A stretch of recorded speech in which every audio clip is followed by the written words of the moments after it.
Hi, it's DrRic. Gotcha. Hi, it's DrRic. Today's yoga lesson is on Exist Challenge. In sports medicine and exercise physiology, we have this concept of exercise and overload. If muscle is to be developed and strength gained, size, performance improved, usually you'll have to stress the muscle out a bit to have it meet the challenge, grow, and develop. So the objective is always pushing a little harder. A lot of my power lifters know this as reaching your max.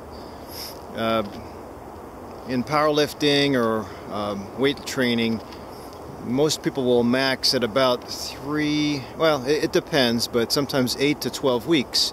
You hit the peak of your bench press, your squat, or your powerlifting movement, and then you go back to training at an easier level and you peak again. Always trying to increase your challenge every time. So hopefully you don't get hurt, but you also develop and train for that competition. This can also be applied to activities like running or skill sports. You start with basic training and then you proceed to peak. And you see this in organized sports like basketball and football, the Super Bowl, the NBA Finals. We can take it to a more individual level, whether it's yoga or other sports.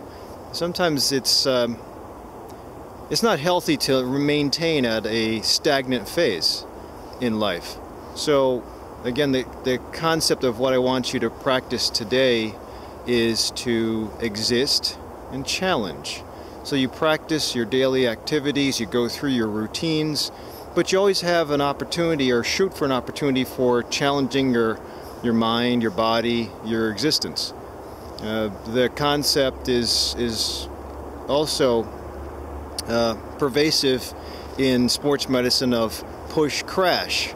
A lot of my fibromyalgia sufferers or chronic fatigue sufferers will know of the flare-up that you get when you exercise too much and then you have more than the usual amount of pain on the usual amount of days.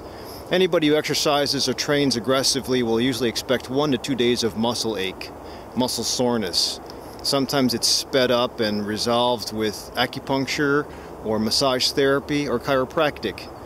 I think that if anybody's going to be exercising on their own, which is fine, but sometimes when you have a disease like chronic fatigue or fibromyalgia, exercising on your own might not be wise, and I like to have a third set of eyes or somebody to answer to be accountable to.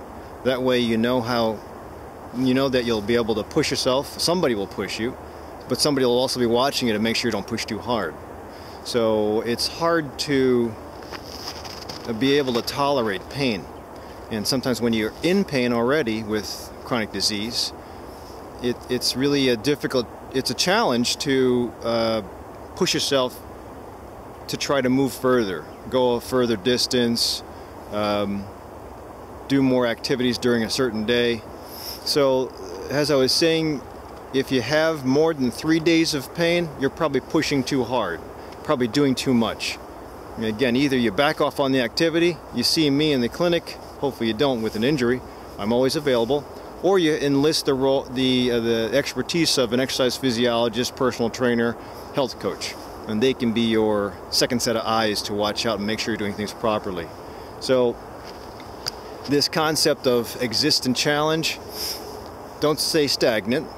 In yoga, especially with our yoga lesson for today, we have a lot of people, and I'll talk about this with the next yoga lesson, a lot of people with tight hips or a very stiff low back.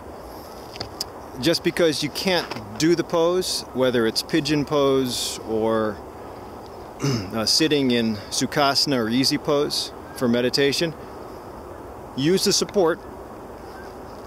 Get the body to where it's challenged but not in pain, and then stay, go back to breath, observe, listen to my voice and my call outs, and then when it's time, rebound, recoil, and go back to easy position, easy pose, or something that's not so straining to the joint that you're challenging.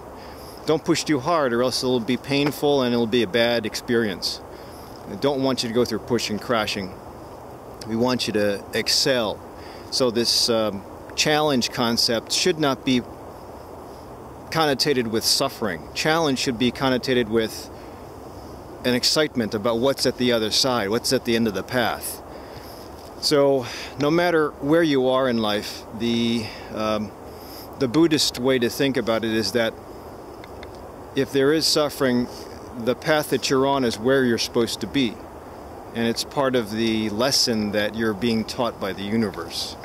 Whether you go through the existential concept like that, or whether you're very pragmatic and you just want to say that this time of your life, in the wintertime, seasonal affective disorder, it's going to be tough, so I'll kind of muddle through and get through to summer.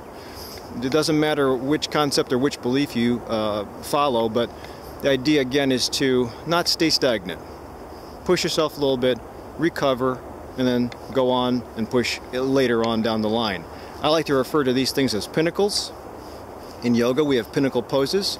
Those are the 2 to 3 great poses at the end or intermixed during our yoga routine. They also have pinnacle meditation. Sometimes at the end of my 8-week course, we'll have about 10 minutes of meditation. And if you suffer from anxiety, 10 minutes of meditation is tough. So building up to that over the course of 8 weeks is what I'd like to graduate my students with. So hopefully this helps. Remember, exist, challenge, and not push, crash. Here in Bodie, East Woods, I came across this guy who kind of crashed a little bit too hard. This is unfortunately a young buck, 4-pointer. I don't know what happened with this person, this animal, but didn't really make it. However, we're trying to avoid that. If death is the end result, then I think we're pushing too hard. So hopefully this helps with your lesson for today.